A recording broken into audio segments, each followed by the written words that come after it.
El pasado 28 de julio se realizaron las elecciones presidenciales en Venezuela, lo que generó mucha tensión tanto en el país como en el exterior, debido a los antecedentes poco equilibrados y democráticos que condujeron a este proceso.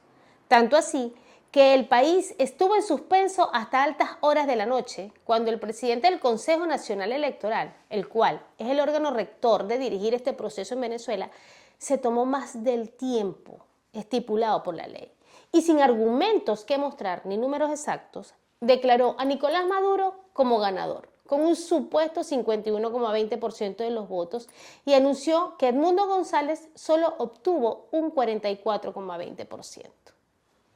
A pesar del supuesto carácter de irreversibilidad de los resultados anunciados, quedó una brecha de más de 2 millones de votos que no fueron adjudicados a ningún candidato.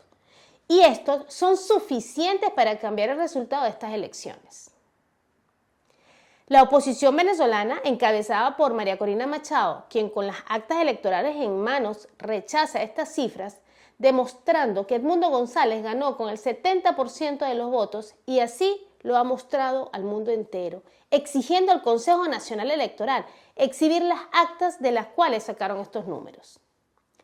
El presidente del Consejo Nacional Electoral justificó el retraso en anunciar los resultados con un supuesto hackeo del sistema, dejando en claro que no es un órgano independiente, que ahora se esconde detrás del Tribunal Supremo de Justicia, lo que ha provocado una manifestación pacífica y espontánea del pueblo en defensa de sus derechos constitucionales, y desde el 29 de julio a nivel nacional en rechazo al fraude electoral. Yo soy Dinora Romero y les doy gracias por estar aquí acompañándome en este nuevo episodio de Más Allá de lo Legal. Como ya en reiteradas oportunidades les he expresado, este espacio es creado para ayudar, apoyar y acompañar el proceso de los inmigrantes en un nuevo país. Muchos que no han vivido la experiencia y nos han escuchado pensarán qué tan importante puede ser esto.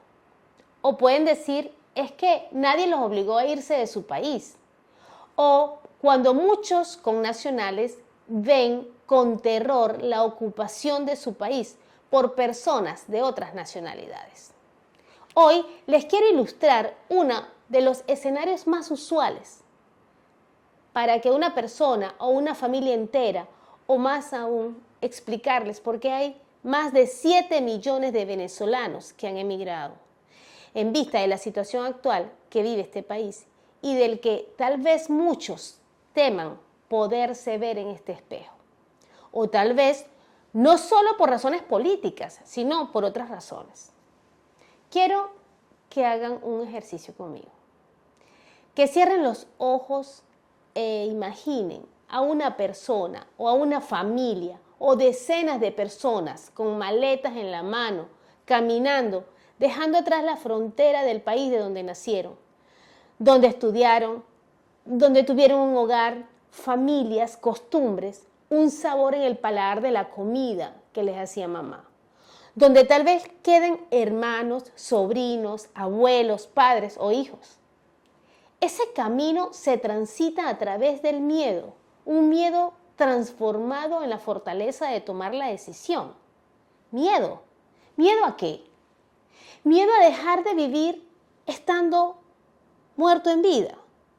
Miedo a vivir sin luz, sin agua, sin oportunidad de trabajo, de nunca adquirir una vivienda, a que tus hijos no tengan acceso a la educación y aquellos que tienen la educación, esta sea paupérrima. Miedo a que no poder tener un salario digno, que cubra las necesidades básicas, tan básicas como tener comida en tu mesa. Miedo a enfermarte y no tener un seguro médico. Miedo a tener que asistir al servicio médico público. Miedo a la inseguridad. Miedo a estar desinformado. Miedo a no poder ayudar a quien lo necesite. Miedo a la censura. Miedo a pensar diferente.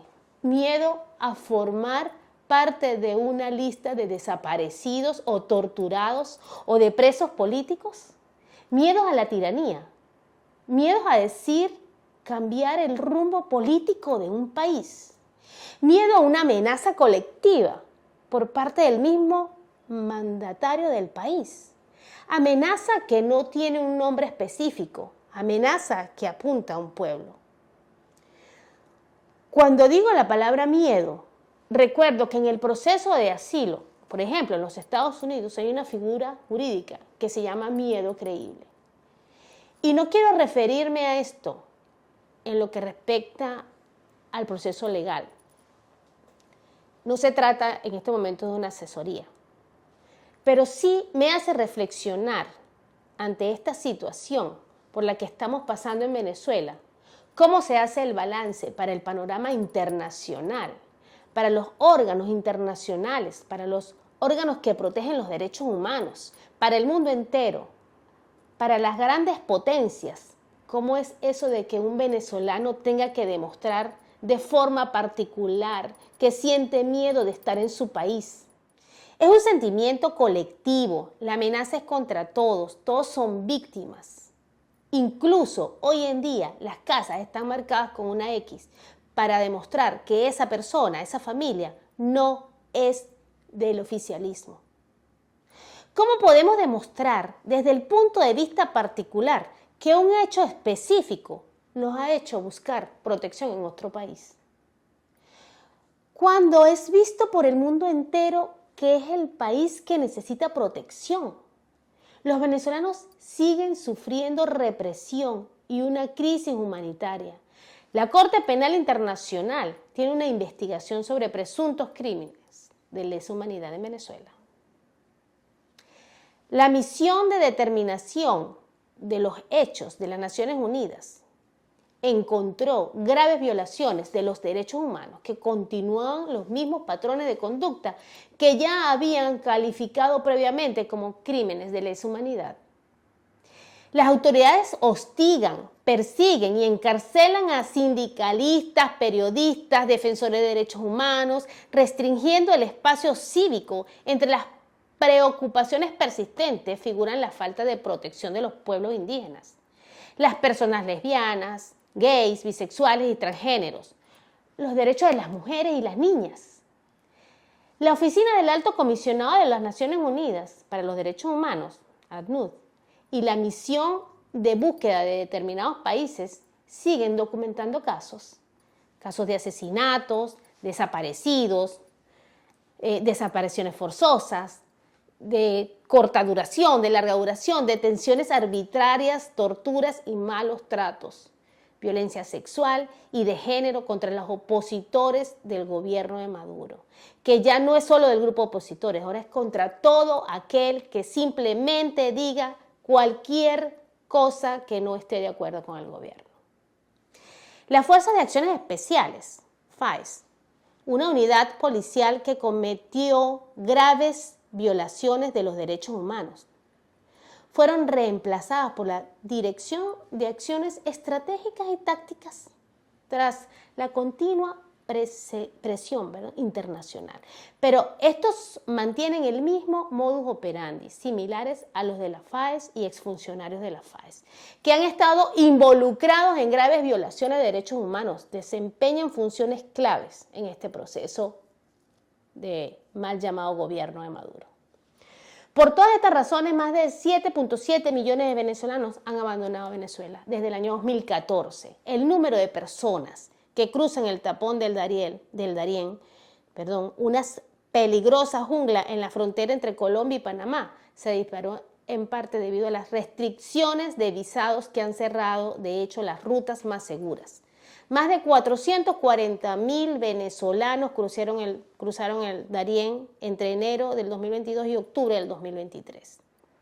Ante este escenario de película de terror, quiero decirles que esa imagen que les pedí al principio generaran en su mente, esa imagen del emigrante alejarse de su país solo con una maleta impulsado por todos esos miedos, esa imagen tiene otra cara que es la que quiero que imaginen en los ojos de ese emigrante, de esa familia, de los que se van y de los que se quedaron entre ojos llenos de lágrimas.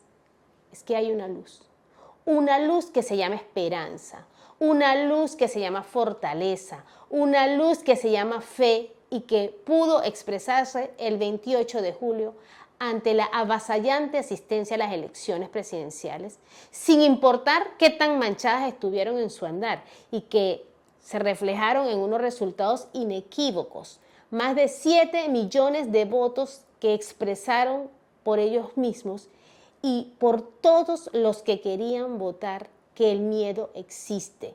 Es la prueba más fidedigna, más contundente que tenemos y que ese miedo ha sido tan grande que se ha transformado en fuerza para luchar una y otra vez. Que de toda esta película de terror, lo que hemos ido acumulando y guardando es el deseo de dar un cambio radical a nuestro país. Miles y miles de migrantes expresando su deseo de volver, otros de aportar incluso en la distancia lo necesario en cualquier ámbito. Una cuota de participación en el renacer de una nueva patria. Un país de respeto, de justicia, de trabajo, de riqueza, de oportunidades, de reencuentros. Sí, de reencuentros. Es que ese miedo existe, pero se manifiesta en una lucha que no se detendrá hasta que el mundo entero entienda que nuestro miedo es creíble, pero más creíble es la fuerza de nuestra esperanza, a que ese día llegará. Y que, mientras tanto, la lucha es hasta el final. Y más allá de lo legal, seguirá en la noble y sencilla labor de apoyar a todos los inmigrantes en el mundo.